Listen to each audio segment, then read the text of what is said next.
Kia ora. Welcome to we're recording. To This Fat is Church the- Games. Field Judge Games recording has What are we doing? begun. I don't know. I don't know, man. I think the wind changed and my face got stuck. I used to be kept going. legitimately terrified of that as a child. My grandma drilled it into me. Yeah, she's like, "Don't frown, the wind will change, and then you'll look frowny all the time." And I was like, "Fucking frown."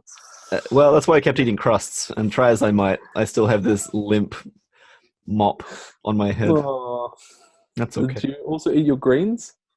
Frequently. I don't know what it is. Science. You know, Bloody science. What has that done for us? nothing. Kia ora. Anyway, that's... Yeah, Field Judge Games. We're here for another chat. Oh, yeah. What are we doing? Off the cuff, we reckon. So today we're just going to recap the tournament that we went to, Desolation of Wellington, last weekend. Just going to have a little chat, Yeah. talk about it, talk about our highlights, talk about our takeaways. Our lowlights. Oh, well, there was none, Tom. You had 7 fantastic games, remember? I had 7 games. We'll go with that. That's about as good as we get. So, overview, Tom and I both came 4th by the end of it. I came 4th, you came 5th, but that's okay. We matched. Tom came 4th, I came 4th V2. Yeah. 4th to Electric Boogaloo. Josiah came first. So Josiah came first. Brendan came second. Taylor came third. Yeah, I came 4th. You came 5th. So there was about 4 people. Well, what do we say that? Because I think we both got 4th. Tom. 4.2. There was about 4 I got people. 2 trophies. So that's true. I did want to mention that as well. There was about 4 people on the same points, and it was separated by victory points. And I think I got like 4 more victory points over the entire tournament than Sloan, and that gave me 4th position. But the gap from me to like 3rd was like 30 points. yeah, we were well out of the running. The top 3 guys were like 120 to about 110, and we all ended up on 88. So that was good. But I did want to mention, just because in the last bat report that we recorded, I didn't actually say it, but Sloan did pick up a few awards, as usual. What'd you score, Sloan? Best Army and Best Painted, Best Haircut, Best Lover. What was it? I can't remember. Army, Best Haircut, Best 6-pack. Which, to be honest, I thought I was a shoo-in for. But apparently drawing them on doesn't count. So No. I had shading, so... Yeah, you're contouring. Oh, you've been watching so much RuPaul. You've learned all about contouring. Right. When you win Best Painted, you also, there's a few things you can transfer over to Best Painted abs. I mean, they're the skills that I need to pay the bills. But yeah, Sloan, congratulations. Yep. I'll give you a little round of applause.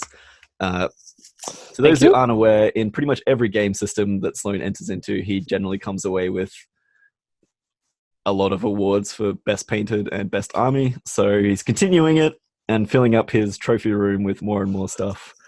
Big fish in a little pond. Yeah. Is that what it is? Yeah. I mean, I don't think I'm the best in the world by any means, but when there's only 14 players... Yeah, and you're entering into the... Sorry? I was like, maybe if I went to Articon or something like that with all of the players they have, it would be a different story. Yeah, but I think you have a particular style of painting that is... You do it so quickly and turn out amazing looking models in such a short amount of time, and to those people that have seen your dwarves, they're amazing. They're so pretty, so they deserve the win.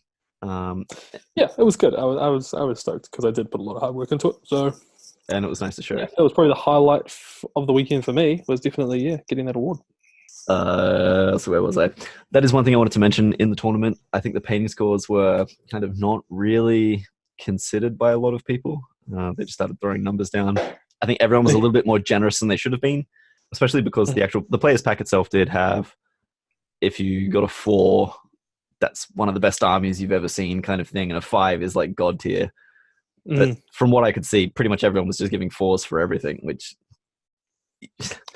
I understand that you want to be nice and all that kind of stuff, but it just means that it dilutes the quality of the painting competition if everyone is throwing out, this is amazing, and I know I got a lot of 4s on my army, which I'm stoked for, but my guys are base coated and washed. There's highlights on one dude. One guy's got a white hand that has 6 fingers on it. one foot of Saruman's on one of them. Yeah, like I appreciate getting really high marks, so that's great. But I think it's kind of detrimental in the long run because it takes away from people such as yourself who do put a lot of effort in, and then like some schmo like me who panics and randomly slaps shit on at like the last minute is like half a point behind you in the painting table. But it was kind of crazy that Liam was like second runner-up at one point. Yeah, and like his contrast the week before. We love Liam, and Liam would be the first to admit that he's not really a painter. Like, I think he gets stuff done to get it onto the table, and and then lashes people with his army. But yeah, it's always risky when you put the painting vote power with the people players. Yeah, and we'll come back to that later. But yeah, we'll go into the tournament itself. I'm happy with fourth. I'm sure you're very happy with fifth as well, or 4.2. Sorry, like we went in with very off meta armies after kind of experiencing the tournament itself. We thought that they would be meta armies, but then after everybody submitted their lists, we're like, why didn't we bring Sauron? Yeah, it was kind of a surprise. So I'm pretty happy that with how I went. So should we just go through the rounds? Yeah, I think we should just start off. Sweet. Do you want to start with your round one? Yes. Yeah, round one. I played Liam. None other. He was running at that point, Aragorn was his leader, and he was running the Rangers. No, it was Haldir. So yeah, it was Aragorn alongside some elves. So he was doing the Deeping Wall themed army. Yeah, the Helm's Deep. Yeah, and it was Heirlooms. Is that the one? No, Domination. Domination to start with. Yeah. To start with, yeah, and that one was a very swingy one. It ended up in a draw with I had two, he had two, and we had both exactly one model for the fifth objective, so it ended up in a dead draw. Neither of us broke each other. Neither of us took a wound off the leader. And it was a pretty cool map. It was that, I think you'd call it Dale, like that snowy one, which had some walls, and so we were doing some really obscure climbing and jumping and hiding behind rocks to do things. It was quite a cool game. Yeah, no, it's games with Liam are always fun. He's a good guy to play. Yeah, totally. So yeah, draw to start with. I had Josiah for my first game. Gilgalad. Rough start. So he had his elves with Gilgalad on horse. I managed to somehow hold on for, I can't remember if it was a minor or a major win, but it was a slog. We ended up climbing this kind of tower in the center constantly. There was a rock formation from one of our boards. Your map was really weird, eh? In the center of the board with an objective right at the top. So we spent the majority of the game climbing this thing up and knocking each other off the top. It was like a game of American Gladiator more than a strategy battle game. But it's the first time I've played Josiah. And I think we play in very particular style. Both me and him, we both are very kind of tactically minded and everything like that. So everything was done kind of like very purposefully. Excuse me. So it was a good game. I was stoked to beat Josiah and kind of totally in the first game as well. Yeah, kind of filled my sails full of air and that kind of came crashing down pretty quickly. But I think I was the only person to beat him on the weekend. So that was that. Shit, yeah, I think so. So that was nice. Yeah, and kind of it was a good way to start, but it kind of gave me a lot of perspective on how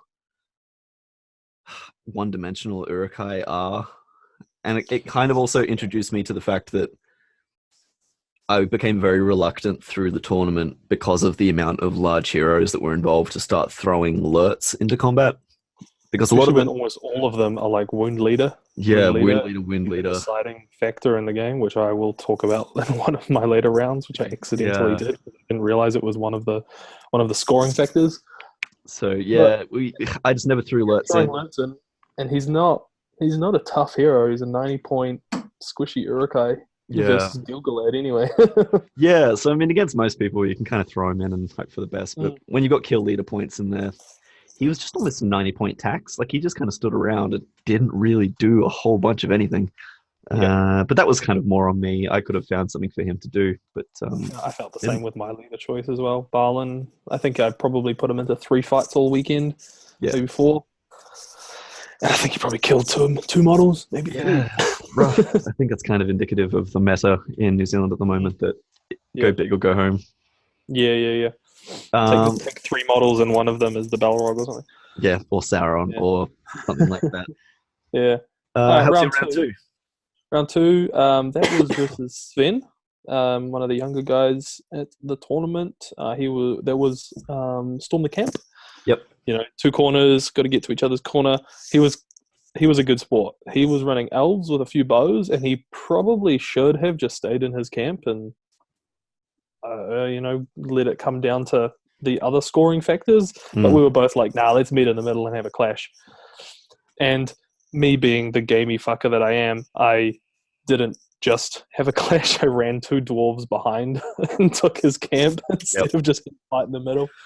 So I Yep. ended up with a crushing win on that one because I sprinted a couple of dwarves off for his objective and left him tied up in the middle with 22 or 23 dwarves that I took, and he had like 12, I think, because he was running Elrond and some elves. So yeah, that was a crushing win for me. Good result because we Yeah, picked that. that was on the Goblin Tunnels board, which was actually quite fun. Like lots of clashes on bridges and stuff. Yeah, I'm glad you had fun on that board. Mm. That's It one was, of the it was a boards better that one I for it. built, and we've never used it as Goblin Town on the channel yet, mainly Mm. because it's a pain in the ass. But maybe we'll do that in future because everyone seemed to enjoy playing on it. Maybe not Yeah. I think Taylor. We'll get that. some people avoided it. Yeah, I avoided it for as long as possible. Yeah. My game two was a real struggle for me. Probably my least favorite game of the tournament, but that's Mm. more on the scenario itself. So my game two was against Brendan. Mhm. Brendan had one of my favorite armies at the tournament. It was a beautiful Rangers of Athelion army. Yeah. Super thematic, super fluffy, just looked amazing. Yeah. That But was one of our top picks. I knew as soon as I went into the scenario that if I played the game, I would lose. But that's also kind of how I play. And also, if he played the way he should have played, he should have won. Yeah, so Which is basically what what he happened did, was right? I have a lot of issues with Storm the Camp as a scenario, but I don't want these to keep turning into me ranting and raving about specific scenarios. But when you've only got 400 points, you don't have a lot of tactical flexibility in what you can do during a game. So in this game, Brendan castled his rangers in his little camp, which is fine. I made the move to decide, yep, I'll go across the board. And it was about 7 turns of me just getting shot off the board, trying to close, just calling marches and just trying to get over there and constantly moving back from the rangers just further and further into their camp. Yeah, It when I wasn't a came over very to look at the table, there was like maybe 8 Urukai left or something yeah, crazy. It wasn't it wasn't a very active participant game. It was just me moving stuff and taking stuff off the board when they were getting shot. But Yeah, like credit to Brendan, that's how his army works. That's how it works. Like totally. Like I the can't fault tournament, him that's for how his I would have done tactics. it as well. Yeah, Yeah. 100%. But this is where the issue comes. If I wanted to grind out a draw, I just wouldn't have moved either. So Yeah. we would have just stood there with our thumbs up our asses for an hour and a half, not doing anything. Yeah, and maybe you should have, but yeah. And yeah, and that in retrospect, like maybe I should have, but how boring would that have been? Like I'm not Totally. trying to sound salty or sound annoyed or anything like that, but like that's it indicates to me that there's something wrong with the scenario itself if one of the players basically has to cave in this game of chicken to make it a game. Yeah. Um, Yeah. there, Otherwise, you could just sit there and yeah. roll priorities 500 times. Be like, I'm not Yep. moving. Are you moving? I'm not moving. Okay, cool. Let's roll for priority. Are you Like, moving? No, I'm we not moving. theoretically could have shaken hands at the start of the game and went, "Yep, this is a draw. Let's go get We an just early call them lunch." 12 points each. Yeah. And Like, like, and that's, yeah, I guess that is a reflection of the scenario at that point, isn't it? if it had been on day 2, it would give you 800 points to play with and give you Mm. extra tools to be able to basically get across the board. Like I would have had Yep. that many people that he couldn't have shot them all off the table, and I would have been able to get in. But it is what it is. Brendan played a good game. He played his army properly. Yep. So I had a crushing defeat. both kind of in game and morally, and hurt my heart, but that's okay. So I was somewhere Yeah, imagine ranking. storming camp with a maelstrom.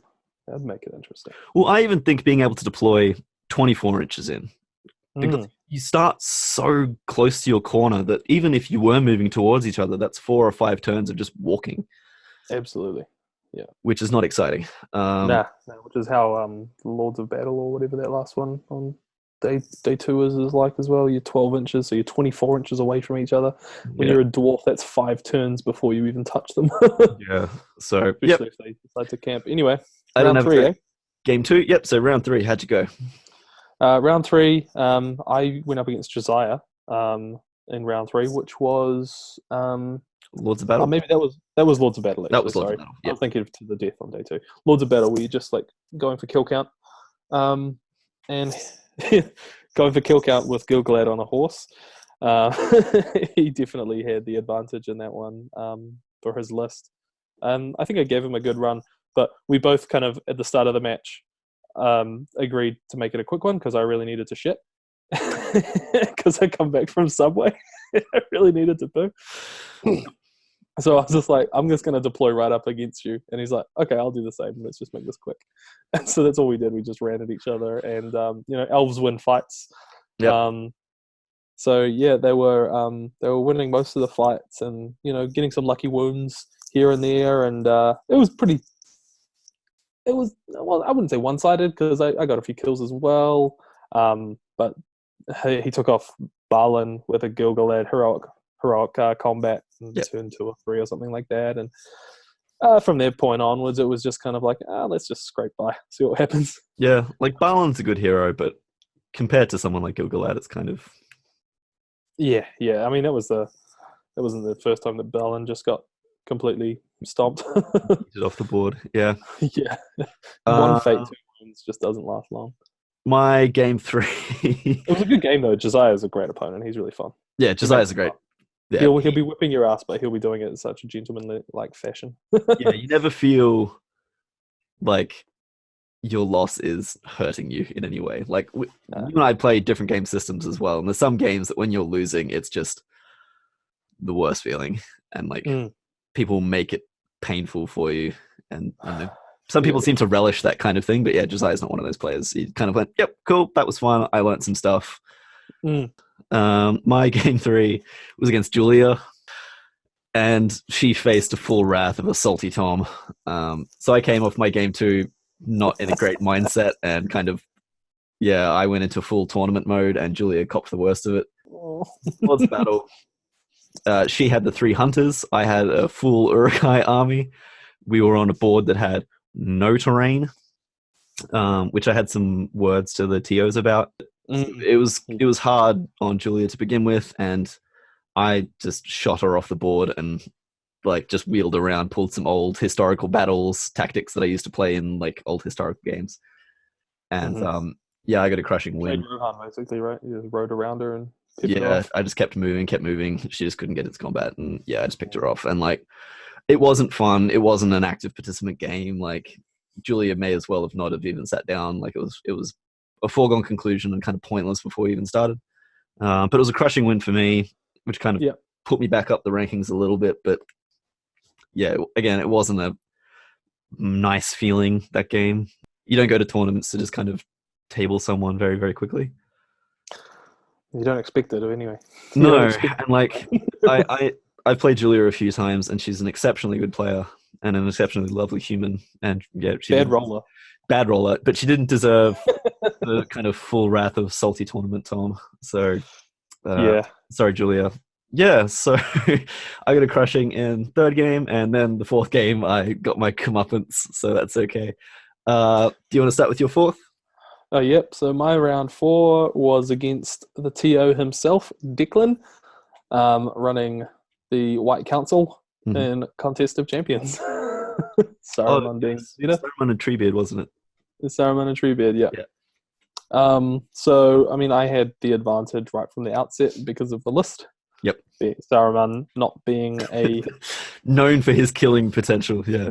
He's not, He's not out there for the kill counts. And surprisingly, well, actually, I didn't even get Balin into the combat. I just let the dwarves do it. But he did a few shenanigans with magic, ran around and yeeted some dwarves, and Treebeard he didn't toss anyone, but he did kill a dwarf. So I lost a dwarf that game. But I also gained full points because I managed to win 2 priorities in a row, the turn priority and the heroic move, and so I got some dwarves into Saruman before he could run away because he was on a horse. Right. Got some dwarves into Saruman, and from there just sort of pinned him down and surrounded him and trapped him, and so he had defense 5, and so I was wounding him on 5s, and yeah, it was a bit of a bloodbath. Yeah. I made firewood out of Treebeard to because 2 models, you have to kill both of them to break them. Yeah. So we were going to call it after killing Saruman, and then someone came over and they're like, "Oh, you could score the crushing win here by killing Treebeard," and it looks like you would because you've got 20 dwarves surrounding Treebeard. So we played it out until I killed Treebeard. So yeah, claimed the crushing win on that one. Did you find Declan the was also pretty fun about it. He wasn't like salty about the fact that Saruman got killed in turn 3 or anything like that. He was a good opponent. He was. I think when you bring a list like that, you have tempered your expectations on how you're going to do, and I think totally. I mean, he wrote the players pack. He knows that Contest of Champions and Saruman don't go hand in hand. Yeah, exactly. I think Declan was just looking for an excuse to build a really beautiful army and a really unique army, and his display board was amazing. And his display boards for it were. If you haven't checked it out, have a look on the New Zealand Hobbit League page. I think he's posted it to some of the British ones as well, but he did the actual courtyard of Dol Guldur. Amazing work. Guys, very, very talented. The one with Saruman talking to Treebeard in the forest. Yeah, amazing. It looks so good. Yeah.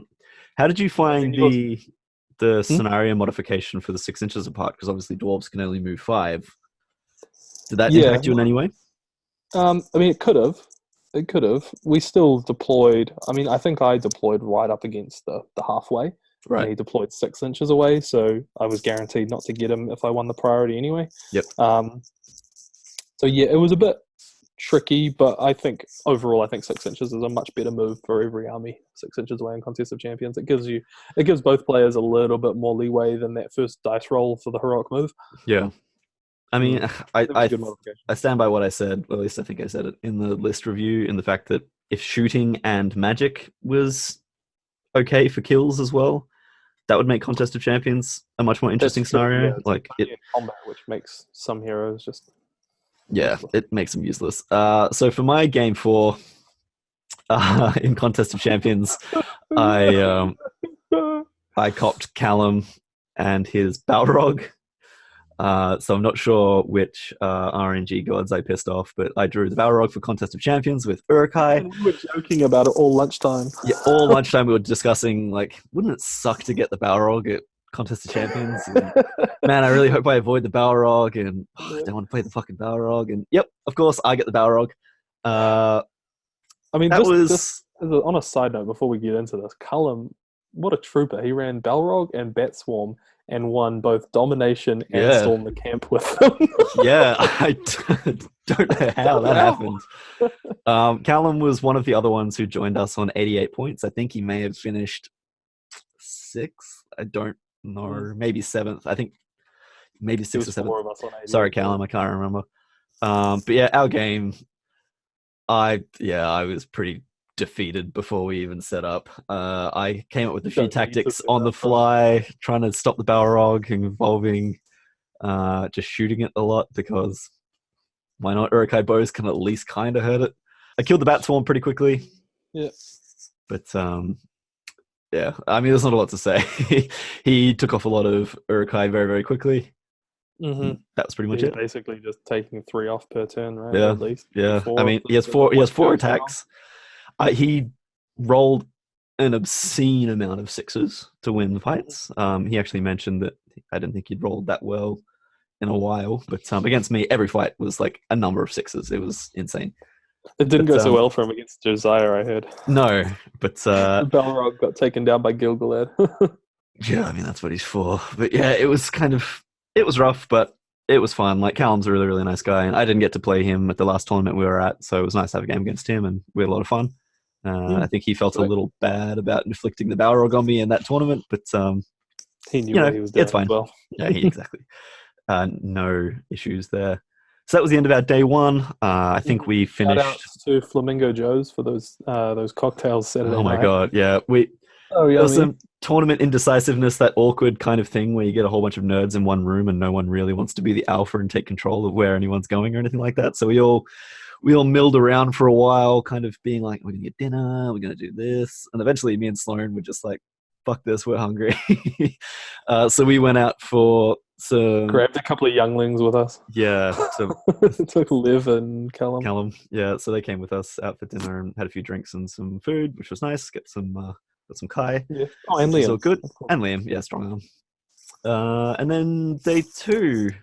So Yes. day two, if you haven't seen our list review show, it was an escalation tournament. Should have mentioned this earlier. 400 points on the first day, 800 points on the second day. You have to carry your leader across. So 800 points opened up a lot more kind of tactical flexibility for your armies, and saw probably my favorite, two of my favorite games of the tournament were at 800 points level. Sloan, did you want to start with your game 5? Yeah, so game 5 was an illegal game that I should have won instantly because Taylor was running an illegal list. So Imrahil is a hero of legend and Boromir is only a Valor, but Boromir was his day one leader. So, but anyway, we had a game anyway, and I was dreading this list all night. I was thinking, I don't know what I'm going to do. Imrahil and Boromir overlapping banners with the men-at-arms and Bolt the thrower and the bolt thrower. Yeah. And we were on the flat board, like the dead flat board with nothing to hide behind. Yeah. And it was again, that's that board that had no terrain. No terrain. It was just detrimental to everybody who played on it. It was tough. I'm sorry, Declan. It's a beautiful board. It just needs terrain. Yeah, some rocks. You're a clever guy. I know you can make something that's cool. Yeah. I mean, it was the plains in front of Erebor, so I can kind of understand where it came from. But like, it was just hard for a tournament to have no scenery to duck behind when you go against shooting armies. Anyway, so I was up against Taylor, heirlooms, 6 of them, Maelstrom. I got absolutely lashed by Maelstrom. I had Floy over in the corner with his entire army and my entire army on the other corner. So we were like 36 inches away from each other almost. I remember you coming and grabbing me once you'd finished deploy, and you're like, Tom, come have a look at this. And you showed me your deployment, and I just kind of cringed and said, you can mite your deployment, right? So you can mite up and mite down to change where you are. And you kind of stared at me and went, I know that now. A little too late, but yeah. It was a little bit too late because I rolled 3s. So I would have been fine. But so Maelstrom kind of ruined me there, and Floyd didn't last long, and Floyd would have been so good in that battle against those banners. Yeah, turning off the war gear would have been huge. Yeah, but oh well. So Taylor finished second? Came third. Brendan came second. But yeah, so that list was really strong with the men-at-arms and Boromir. Fountain Court Guard, everything's fight 5. Defense 7, because all the Fountain Court Guard have got shields and stuff. So really tough.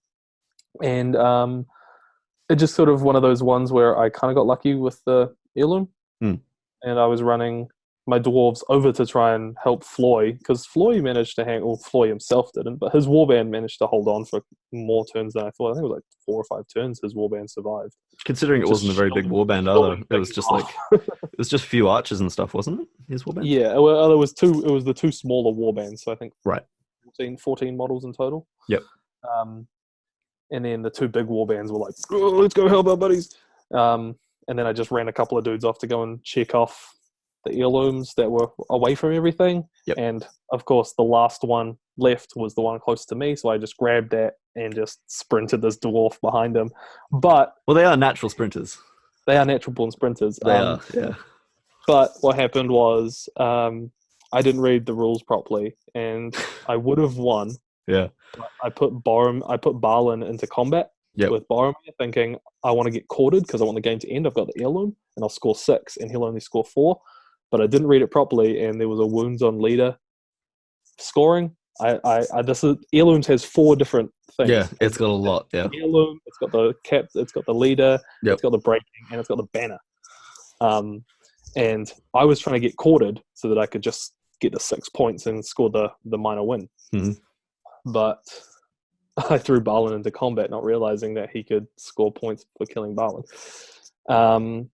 So in the process of trying to quarter myself to end the game, I drew the game. So we both ended up on 6 points. I got 6 for the heirloom. He got 2 for leader, 2 for banner, 2 for breaking me. Yeah. So that was a bit annoying. I should have just sprinted Balin off with the heirloom. Yeah, that's really disappointing. And I bet you he was just sitting there watching, going, "What? That's an he doing?" interesting choice. Yeah. Maybe just really fancied Balin's chances. Yeah, that's rough. That was annoying. My game 5. I thought I did all right to survive against that list at all. Yeah, I mean, pulling a draw out against it was very, very good. I came up against it later, which I'll talk about. But yeah, I'm impressed you managed to get a draw, especially on that board with everything stacked up against you. My game 5 was against Govinda. He brought his Goblin Town and the 3 trolls. I was originally meant to be playing Liam, but unfortunately he had to pull out of the tournament due to illness, which is a shame. We were making fun of him because we would just assumed you were scared of versing me in game 5. Rest in peace. Rest in peace. All that kind of stuff, you know. It's real sad. But I versed Govinda. Govinda is a great guy. I loved playing him. I played him in Hamilton in a tournament earlier in the year, and it was one of the most stressful, tightest games. A lot of pillow fighting in that game as well. No one could wound anyone. And I'm glad to say we've continued that theme into Desolation of Wellington as well, where nothing really died for a while, and then so everything died. Maelstrom was interesting. I don't think I got any deployment that I wanted, but I had that many warbands that it didn't really matter. And with Lurtz being able to deploy where he wanted, he managed to kind of secure one flank that was looking particularly weak. Govinda also got kind of hosed by Maelstrom as well. His trolls were all split up. It's a shame. A few of his warbands didn't come on in time, and it wasn't a great deployment for anyone. But we made do, and it was a great game. It was probably one of my top 2 games at the tournament. We fought in basically every single corner of the board. I played sneaky, throwing out kind of individual wildmen of Dunland to trap trolls and just be bait so they couldn't run around and stuff like that. But it was a really good game. I managed to get a crushing win, which wasn't really reflective of the game itself. That's just how the points kind of ended up. It was a lot closer than that. It was one of those games as well where, again, Lurtz didn't do anything. He spent the entire game running around trying to do points denial, because if Gov had got to him, he would have just killed Lurtz pretty much instantly. So he just kept running around doing nothing. It's the first game that Ugluk has ever done anything. He managed to snag the artifact and climb down a building and run away from a whole bunch of goblins, which is the most Ugluk has ever done for me ever. It's the best he can do.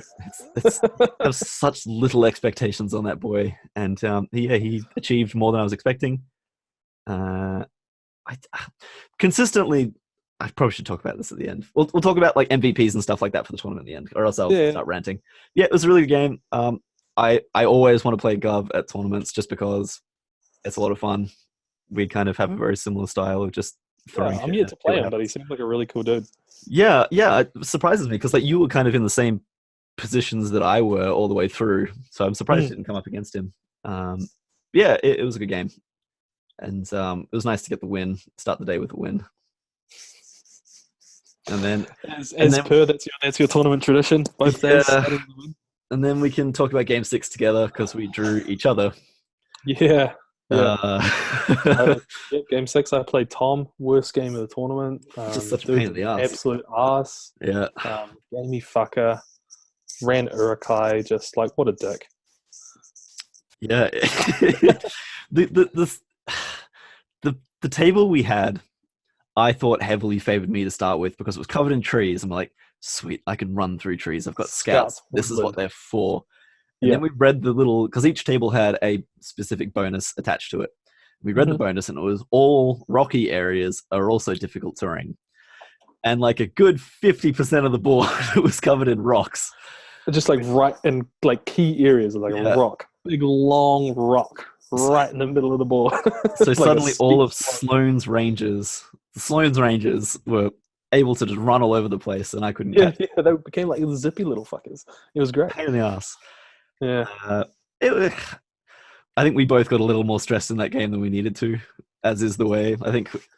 yeah. End of tournament coming to a close. It was a dicey game where nothing was going either of our way. Yeah. It wasn't like a game where like by turn so and so. Okay, well Tom's going to win this, so I'm just gonna. The result. So I'm just gonna. Yeah. It wasn't one of those sorts of games, and so yeah, it was down to the wire. And both of us were like sweating and throwing dice at each other, quite literally. I think it's because you and I. Oh, what do you know? It's a 2. Of course it fucking is. Of course it's a fucking 2. We tend to bring out the worst in each other when we start getting stressed. Like I. Well, because we're comfortable with each other. Yeah, I you're think so. People you're not so comfortable with, you're like, brave face. Yeah. With each other, we're just like, no, this is bullshit. I know a few people were coming up and like they'd already finished and were watching our game, and they're like, "How's the game going?" I'm like, "Fine," and like just throwing dice. And they're like, yeah, I heard like Govinda in the background being like, "Guys, just hug it out." Like, which we did. We finished the game. I was openly weeping. I think Sloane was probably tearing up. We had a nice cuddle. Oh, I was clenching a fist for most of it. It was a draw. I think it was a draw. Yeah. The round was a draw. Yeah, it was a draw. We thought you had more people on it. One. I broke you. But Sloane broke me, and then there was a few other things. But it came out to be a draw, which I guess in the long run was pretty reflective of the game. Like it was so we just stalemate the entire way through. Yeah, like Sloane played an excellent game. He really denied my scouts doing what scouts do best, and he funneled me into this like 300 style fortification in between like a mountain and a forest that I couldn't get through, and like but it kind of shot me in through like, because I couldn't support or anything. So. Yeah, and like I couldn't support. None of us had spears, so it was like one-on-one combats constantly. Your bows did fuck all that game. Yeah, they did nothing. Coming from like previous games where my bows had like taken people off the table in the first few turns. Because you were like shooting into combats, being like, "Fuck it, if I can just kill something to clear the way." Something. Yep. I did manage to kill they were just doing nothing. The famous Eric Shieldgoodson, Dwarven captain, with Wild Men of Dunland. the impregnable. The impregnable. Yes, the impregnable Eric Shieldgoodson fell taken out by a Wild Men of Dunland, which is my favorite story of the weekend. And that game. I like to think that what really happened was he tripped up, and a Wildman was just kind of like impaled himself on the Wildman's spear accidentally. Yeah, there was no dueling involved. It was just an accident. Yeah. That game was one of the only times that Lurtz got into combat, and I had to spend like 3 You quickly pulled him out. I spent 3 points of might to win a fight because I couldn't risk him getting hurt. Yeah. 1 wound on Eric Shieldgoodson and then got the hell out of there. And that was Lurtz's contribution basically the entire tournament. He did fuck all. Too many leader point kill things just makes him... Ugh. Yeah, anyway. I'm definitely going to be rethinking how I approach list building. Yeah, me too. We'll talk about that at the end. With all those. We've got 1 game left. So yeah, it was a draw. That was pretty reflective of the game, and it's always nice playing Sloane. Like, I wouldn't have started a channel with him if I didn't like playing with him. And also playing miniatures games. So it was good. And Lord of the Rings. And Lord of the Rings. Yeah. Yeah. No, it was a good game, Tom. Game 7? Game 7. So that was, for me, I made a triumphant return to the flat board against another bolt thrower and all of the Rangers under the sun. So Sloane drew Brendan, which is not the ideal way to finish the weekend. No, especially when you only got 5-inch move on a flat board against like the strongest turtle army of that tournament. Yeah, maybe Taylor's was actually. I don't know. The Rangers and the veterans and a lot of knights. Yep. Yeah. It was tough because it was just looking down the barrel of the gun continuously. There's nothing. There was just me. Open space, Rangers and an Avenger bolt thrower. and then knights obviously sweeping around if they wanted to. And like all I could do was just march, just get there as soon as I could. And so I burnt two might worth of marches to get 8-inch move, and did my best to stay away from the Avenger bolt thrower and like try and make him shoot through his own units. Well, make him so that he couldn't shoot through his own units as much as I could. But by the time I got to him, I'd already lost like 12 models to various shooting. The very first shot the Avenger bolt thrower did took 3 wounds off my Eric Shieldgoodson. Yep. He just splat. Bye. Yeah, and so I started off bad. It's an ideal start to the game, no. Finally got up and met them in combat, and I kind of got towards him and just stayed like this. And he was wrapping around, but I was just pushing things out, and it just stayed like that for too long. But with Boromir's banner, Faramir on horse, those knights were winning a lot of fights, and it was just especially with lances as well, like on the charge against dwarves. Like if you're going to crack a dwarf, a lance is the way to do it. Yeah, right. 5s guaranteed, and it was a tough battle. And Brendan was a really good sport about it. He knew that he had a huge advantage on that board against dwarves, and like I couldn't really shoot. I couldn't afford to shoot. I was on flat ground. Yeah, I had to keep moving, and being on flat ground, I can't shoot through my guys once they start moving. Yep. So I just had to keep moving everything, so I couldn't return fire at all. I think I maybe put out a couple of shots in the mid game when the knights started to come around the side, but tough game. Wasn't looking good for me, and being to the death, he just was Varkilia. Yep, and that's the thing. And like Brendan plays his armies really well. He knows exactly what he's doing. He's a good player. Totally, I would have done the same thing. Yeah, exactly right. You can't fault him for it. And I can't fault that board. I can't fault that board. Yeah, we were we were going to go over and play on the Osgiliath board. Yes, that would have been a very different game. Would have been a much different game, but somebody got there first, so it ended up on the flare board. I did want to talk about that as well later as well.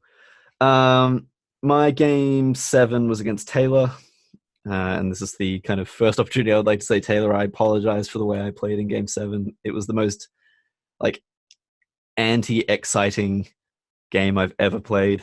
It was on the Goblin Town board, so lots of bridges. Everything on that board was set up so poorly for my army.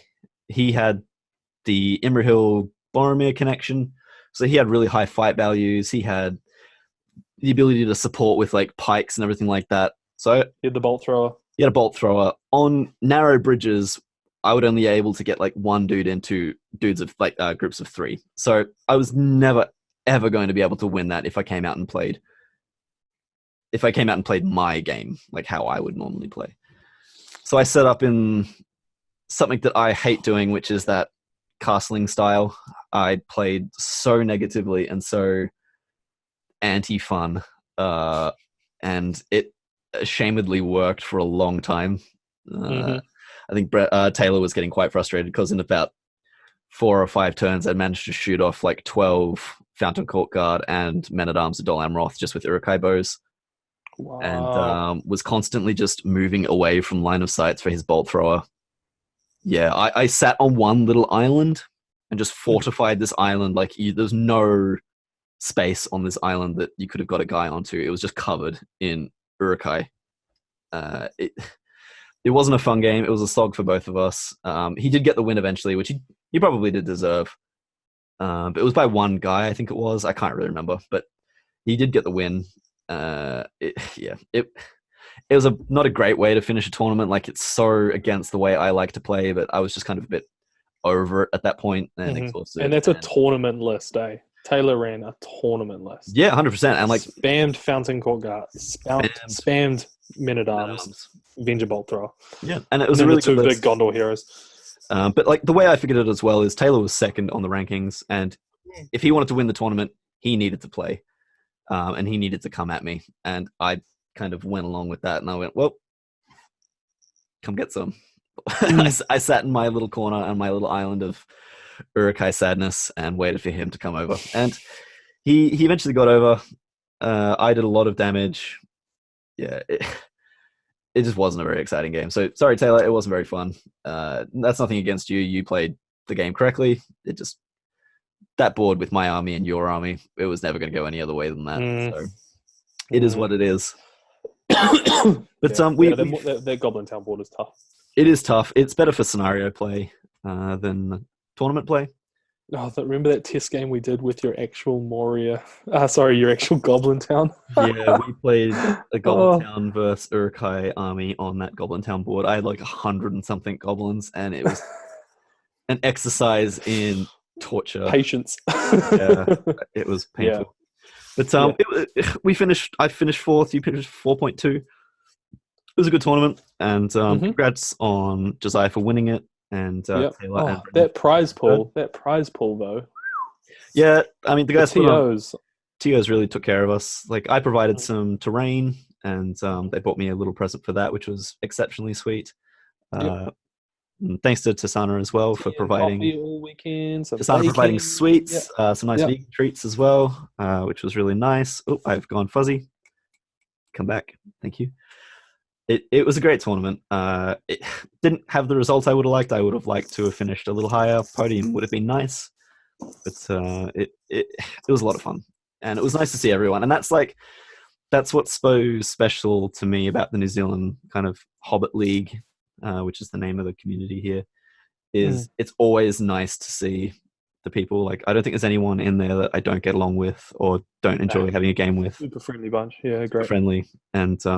Yeah, Declan and Peter put on a really good tournament, and we really appreciate it. Gotcha. 12 out of 10. We'll go again. Yeah, there are a few things I would like to kind of talk about, and that's more just kind of reflective of the tournament scene and tournaments going forward and stuff like that. But I think first we'll just talk about our lists, just really quickly. Your MVP for your weekend? My MVP, Dwarves with Shields. Dwarves with Shields. Yep. No... Floy, I got to use him in that one last game against Brendan. I forgot to mention that actually. Floy in that last game against Brendan came in clutch. Once we did get into combat, he just didn't have Boromir for 3 turns. It was awesome. And those were my 3 most successful turns because I was beating him on fight 4 versus 3, even against like Faramir's Knights. So those were that was how I kind of stayed in that game. But Floy was okay, but definitely Dwarves with Shields. I need more. Yeah, they're so good. Defense 7. Yeah, Defense 7, being able to shield. It's exactly what you need, I think, in that army. The Cousin Guard, I ran 15 of them, and I was just one-handing with them almost exclusively. I never really used their two-hand weapons. Just because when you can't support and you're only rolling 1 dice, you don't want to be neg 1. So that was definitely a list building takeaway for me. What was your MVP, Tom? I think it's just got to be Mohor or Malhor, however you pronounce it. Every tournament I take him to, he performs. The 8-inch, it sucks not having strike. Yeah, Usain Malhor. It sucks not having strike, but March with his Marauders, it just gives so much tactical flexibility to a scout army, and being able to run 8 through forests and all that kind of stuff, and handing off artifacts to Marauders and running off with those. He's just I know he's 2 attacks and all that kind of stuff, but strength 5 can really hurt people. 3 attacks, sorry. 3 attacks, strength 5. It really can hurt people. And for 60 points, he's just so cheap. Tom, we didn't mention in our game. My throwing weapons killed Mohur. That was so good. We had an Iron Guard over 2 turns through throwing weapons at Mohur and killed him. Yeah, it was super lucky. Most disappointing for you? Most disappointing? It might be the Cousin Guard. It might be Barlin. Barlin is just not very good. He's fight 6, which is cool. He's defense 8, which is cool, but he's 2 attacks, 2 wounds with 1 fate. Yeah. That 1 fate's such a killer. Yeah, it's just you can't be brave with him. Yep. You can put him into fights with minor things, but I mean, maybe it was just this tournament. They were just gunning for Barlin because they know that Barlin's so squishy. And so, like, you would go and put Balin into a squishy thing, and then they'd be like, okay, I'm going to heroic combat and go and take out Balin. And you're like, And that's oh, the thing as well, is like, leave the old guy alone. everybody else, bar probably me, had something to deal with Balin. Like, Yeah. they've all I got think almost giant every mega super duper heroes. Yeah, you were probably the only hero who Balin could probably toe to toe with, but Could deal with. even then it would be pretty tit for tat because you've got 3 dice, I've got 2, I'm fight 6, you'll fight 5, but yeah, Balin not great, Khazad not great. So I think those are my two. Two disappointments for the weekend. I mean, I've already spoken about mine at length. Lurtz is just, yeah, not for me. Oh, you've frozen. I'm just going to pause the recording for a sec. Yeah, so I've mentioned my kind of disappointment a number of times. Lurtz. Just take a captain next time. Just take a captain. Like, I would have been happier making like Ugluk my leader or something like that, or even Vrasku would be a good choice because he could just sit at the back of the board and totally. Like, the only time it would have been a detriment would have been Contest of Champions. Yeah. The only time it would have been a detriment. And like, even then, he's still strength 5, fight 5. Like, he can still fight if he needs to. Yeah. I mean, if you just compared Lurtz to someone like Shagrat, who's not that many more points and infinitely better. Yeah, 3-3-3. 3-3-3. He's got this shield. 5. Defense 7. Defense 7 with the shield, Yeah. Like, just such a better hero. But, I mean, you've got to have some downsides to your army. Same price as well, right? Like, Lurtz is 90. Shagrat kind of fully tooled up is 115, which is still excellent value. Totally. That's 5 points more than Balin, and I know what I'd rather take. Yeah. Yeah, strength 5 is fun. But yeah, Lurtz, just disappointing. Like, I really want to like him and I really want to use him, but it's just kind of disappointing. And like, I don't know if that's because I'm not using him correctly or if I'm too cowardly to throw him into the fight. But when you're coming up against heroes like Gilgalad and the Balrog, Imrahil, Boromir, like, I don't really know how long he can stand up against that kind of stuff. Like, he's only defense 6, nothing. Yeah, no, he can't. With only fight 5 as well. Yeah. But the Ferals did okay. Oh yeah, they were pretty good, eh? I did forget a lot about their special rule to keep them alive. I know that's their entire point, but I haven't really used them before. The Wildmen of Dunland, I mean, they earned their salt just stabbing Eric Shilgudson. That was the funniest thing. And points well spent. Yeah. Throwing them into trolls to kind of hold the trolls up so they couldn't charge. They actually won a fight against the trolls. I forgot to tell you that as well. Won a fight but failed to wound. But, you know, it was fun.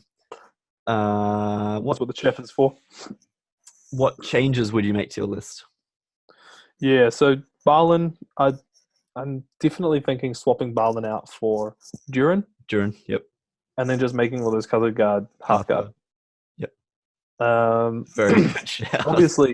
Obviously, way more points, but it just makes all of those colored guard useful. Infinitely better. Strength 4 with +1 to wound. Yeah.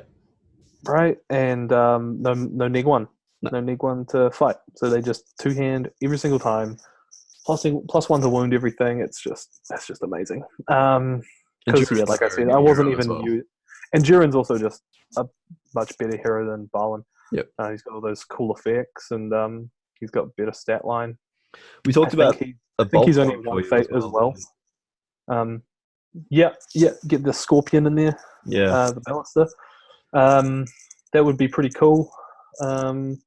I think it's a threat that the dwarf list I ran doesn't have. Yep.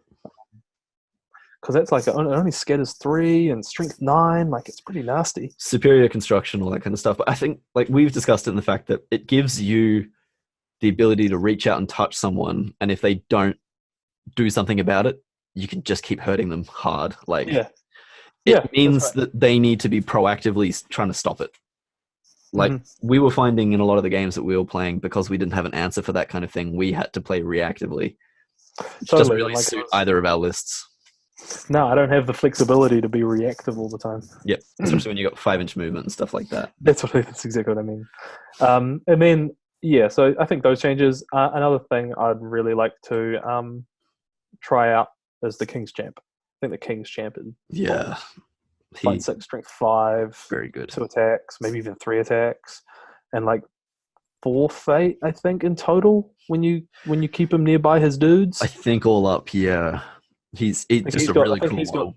I And think two he's got banners. two, and you get two banners in that as well. Yeah. Not that they stack, but like I think what you probably end up doing a lot of the time is just keeping one banner with him and running the other banner off with other dudes. Mhm. You give up a little bit of fate with him not standing side by side with them, but you get a banner. So I think he's a really good shout as well. And also just another fucking awesome model. Yeah, Looks super awesome. cool. Yeah, He's really. like the dwarven moher. Yeah, very much so. Same kind of pose. Yeah. For my list, drop Lurtz for one. Yeah. The shaman was of negligible use. I was expecting a lot more Army of the Dead and terror causing things.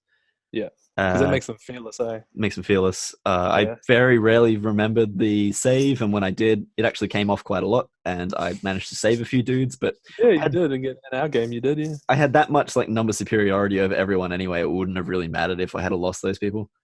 Yeah, Shaman's expensive. I don't know what I would do to my list to kind of improve it. Maybe add some wargs. I mean, I was just thinking, like, I think that's got a lot of options. But they're all kind of samey, like they don't really. Yeah, I think Big Spice, Saruman, and Grima. Yes. Grima would have been awesome. Yep. In this tournament. Yeah, he really would. So many might abusing leaders. Yep. So, and you can imagine just deploy Grima in front of the bolt thrower. Yeah. Yeah, good luck. How cool is that? I'm just gonna stand here. Yeah, hope you don't mind. Oh, yeah, I'll just wait here. Gonna occupy your space. But I think Shaku and some wargs would have been nice, even for that extra mobility. I don't know. Like I really enjoy playing Isengard, but they're kind of like Space Marines. If you're familiar with 40k, like they can kind of do everything, but don't really excel at anything. Yeah, they're very one-dimensional as well, right? Jack of all trades, master of none. Yeah, I do like. I mean, there's another real spicy one is the fucking sappers. You can have a little bomb. That'd be pretty fun. It's not really themey with my scouts. Like I'm trying. No, it's not with your side of it. With my Isengard, I'd definitely consider it. Yeah, you play more Isengard at war. If I could somehow convert a scout troll, maybe just stick some like branches on his head so it's kind of like sticking out. That'd be pretty cool. Wrap some leathers around them. Yeah, like I could come up with something and make a scout troll. That might be fun. Just something a bit different. I actually imagine a troll, replace the shield with a big bow, and have him holding like a black arrow-sized arrow. I like him just holding. Get the tree that I think William's holding, and just like stick the tree on, so he's like hiding behind a shrub. He's just got his own tree carrying around. Like, is someone there? No. Woodland creature troll. That'd be hilarious. Isengard will probably remain on the back burner for me for a while until the Legendary Legion comes out, because we are expecting like a Gondor War book or something like that. And I imagine there'll be like Ugluk and Grishnak kind of Legendary Legion would be amazing, because having orcs with spears backing up Uruk-hai. Yeah, that's legit. Very cool. Yeah. All right. We'll finish up here just because we're kind of having some difficulties with that connection. Sloan, what are you working on now? For Lord of the Rings, the next one on the table for me will be Moria. That will be very exciting. And you're going to be one of those guys running a Balrog. I've got the Balrog, and I've got about 90 fucking goblins. Jeez. All right. I've got about 16 armies on the go. I need to kind of like settle down and figure out what the hell I'm actually doing. I've got a few ideas. You've got a few things started. You've got Numenor started. I've got Mordor started, but I need to finish. Yep, you got some Khand that we started for battle companies. You could always start branching out, build up towards a 400 pointer for that. Yeah, I've got Angmar, which I have a lot of guys for. I haven't even seen your Angmar yet. You've just kept that on the D-Lo. Yeah, that was going to be my surprise army, but didn't end up making it. So there's a few things. We want to do some more hobby. I've got your 3 hunters. I've got your Lake Town. It keeps going. I've got your elves. They're for the channel. They're not all for me. I don't have a problem. I can stop whenever I want. Stop whenever I like. We want to do some more hobby vlogs going forward. I've got an idea for a little video series I want to do, and that's mainly to kick my ass into actually finishing some stuff. But we'll get there. Yeah, and Totally. again, it was a really fun tournament. We had a lot of fun. Everyone we played with, it was a good time, and it's always nice. It's always nice throwing dice with the community because everyone that we came up against was lovely, and we actually. I'm not sure if anyone came up to you, Sloan, but I had a number of people come up to me and just comment on the channel and how we were going and how everyone was enjoying it. So that was really nice to hear. Like, no, they don't tell me those things. Yeah. Well, I'm telling you now then. You're the face of this. And you're the talent. well. But it's really nice to hear, and it's super rewarding. Like, we don't do this for any financial gain or anything like that, mainly because no one will pay us yet. But it's really nice to get positive feedback, and it's nice to have a community on our back and everything like that. So thanks, guys. We really appreciate it. And we're looking forward to the next tournament that we go to, which will probably be my one, I would say. But we'll do a video on that in future. Yeah, Little Wars. Later in the year, Little Wars, which I'm really looking forward to. But we'll have a video on that, and we'll go into that in a bit more detail. A lot of fun. But thanks for joining me, Sloan. Nope. Thank you for joining me, Tom. We're joined together. Oh, I've gone blurry. My computer is having like a complete meltdown, but that's okay. Right. Well, and yeah, have a lovely evening, and thanks all for joining us, guys. Yeah, thanks for tuning in. Cheers. Talk to you guys later.